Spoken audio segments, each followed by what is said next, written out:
Assalamualaikum warahmatullahi wabarakatuh. Oke, sobat peternakan semuanya.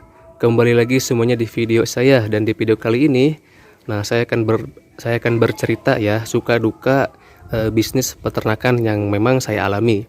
Nah, jadi emang bisnis peternakan ini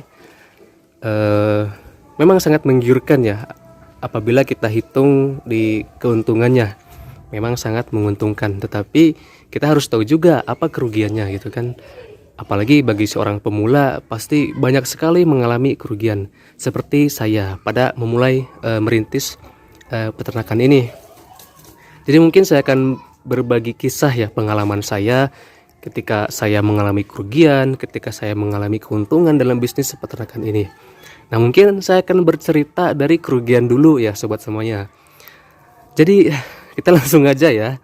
Nah, kerugian yang saya alami ketika memulai bisnis peternakan ini, yang pertama ketika kita nekat untuk membeli hewan ternak, termasuk seperti ayam petelur, ayam kampung, dan juga ayam-ayam lainnya ya yang memang menguntungkan. Menurut kita menguntungkan. Nah, kita tuh nekat gitu kan. Padahal kita tuh gak tahu ilmunya, gak tahu ilmu basicnya seperti apa, pakan apa yang terbaik, terus kita modal nekat aja lah gitu intinya. Nah, di situ saya pribadi mengalami kerugian yang sangat banyak. Dulu saat saya pertama kali membangun kandang ini, dan ayam pertama yang mengisi kandang ini adalah ayam petelur, ayam ras petelur ya, yang jenis ayamnya itu Isabron ya kalau gak salah. Nah, saya memulai dari emang sih saya mulainya gak terlalu banyak ya, tapi saya memulainya di 10 ekor. Nah, di 10 ekor. Nah, dari 10 ekor itu saya modal nekat, satu ekornya itu harganya 100.000. Jadi dari 10 ekor harganya 1 juta. Nah, emang saya dari situ juga punya pengalaman bisnis peternakan ayam kampung dulunya. Nah, saya memberanikan diri untuk berternak ayam petelur. Nah, dari sini, dari pertama kali saya berternak ayam petelur itu di kandang ini, yaitu ayam petelur. Saya nekat untuk beli 10 ekor, harganya 1 juta semuanya. Nah, di situ saya banyak sekali mengalami kerugian sobat semuanya, yang memang saya gak taunya itu bagaimana cara memelihara ayamnya, itu saya kurang tahu gitu. Kemudian dari pakannya juga, tentu kan kalau di ayam petelur ini, utamanya dari ayam petelur Isabon ya, yang untuk petelur ayam negeri komersil. Nah, itu pakannya itu yang memang harus berkualitas, karena kan ayam tersebut kalau kita ganti pakan sedikit aja ataupun ganti jenis pakan pabrikan, nah itu bisa berhenti 1-2 hari bertelurnya, baru bisa bertelur lagi. Nah, di situ memang pakan yang kita berikan itu harus memang yang berkualitas. Nah, di situ saya baru sadar ketika saya memberikan pakan yang memang pakan campuran atau pakan racikan saya sendiri, dan saya juga belajar di YouTube. Nah, itulah sobat semuanya kesalahan-kesalahan yang memang banyak diceritakan di channel-channel YouTube. Ya, saya gak menjatuhkan ya, tapi ini yang saya rasakan gitu. Saya belajar lewat YouTube dengan pakan yang memang katanya sangat bergizi dan segala macamnya, dan ternyata saya pakai, waduh, amburadul gitu kan. Saya mengalami kerugian di situ. Yang memang kalau ayam petelur itu udah disetting untuk menjadi, kita harus memberikan pakan pabrikan sih kayaknya. Kalau kita membuat pakan racikan sendiri, yang saya alami itu saya banyak mengalami kerugian. Walaupun ada memang pakan racikan yang memang salah satu channel YouTube yang memang menjelaskan racikannya yang memang pakannya itu yang berkualitas, dan saya juga pernah merasakannya. Ada juga channel YouTube yang seperti itu. Nah, jadi itu sobat semuanya, pertama kali saya mengalami kerugian di bisnis peternakan ini ya, di ayam petelur. Hampir berapa juta tuh, saya gak ingat ya, karena saya gak menghitung rugi gitu. Saya tuh kalau memulai bisnis peternakan ya gas-gas aja gitu ya, mumpung masih muda gitu kan. Nah, itu untuk kesedihannya.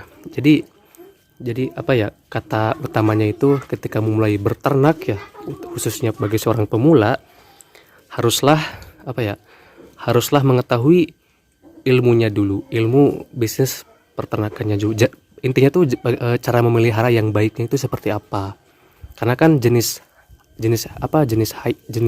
ayam ya, ataupun ayam kampung, ayam petelur, dan juga ayam broiler itu cara memeliharanya berbeda-beda. Karena jenis ayam berbeda ya memeliharanya juga berbeda, karena sifat dan perilaku ayamnya itu berbeda juga. Jadi perilaku memelihara juga harus berbeda.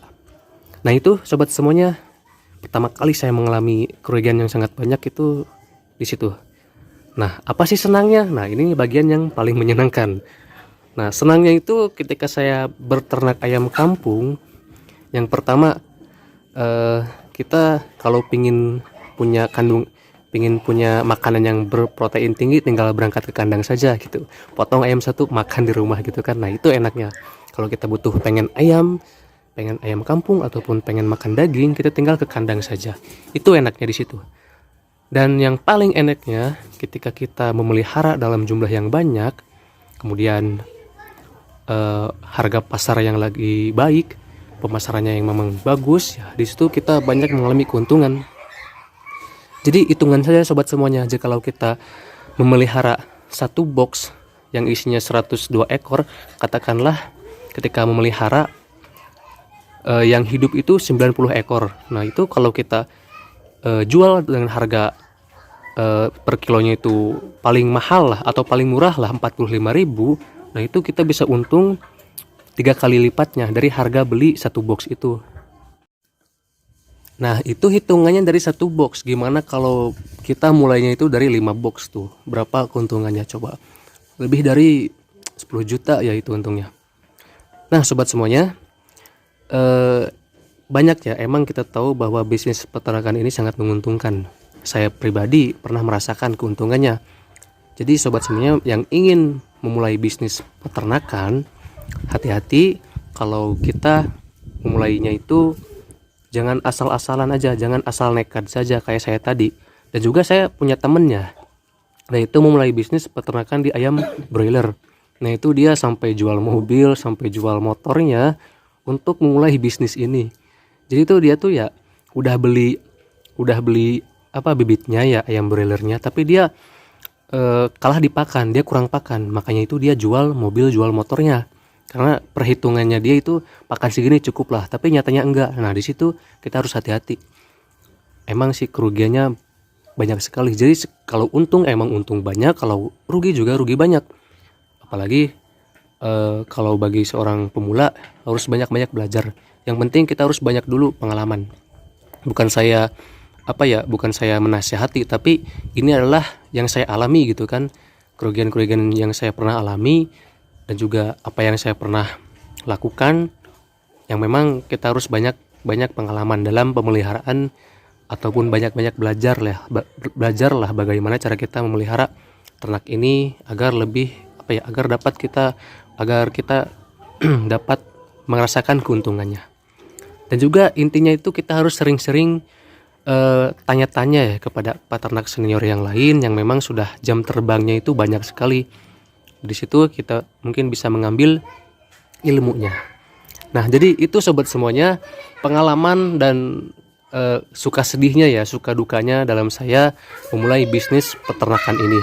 Oke sobat semuanya, semoga apa yang saya sampaikan di video ini bisa memberikan manfaat kepada sobat semuanya dalam menjalankan bisnis peternakannya. Oke, sekian. Wassalamualaikum warahmatullahi wabarakatuh.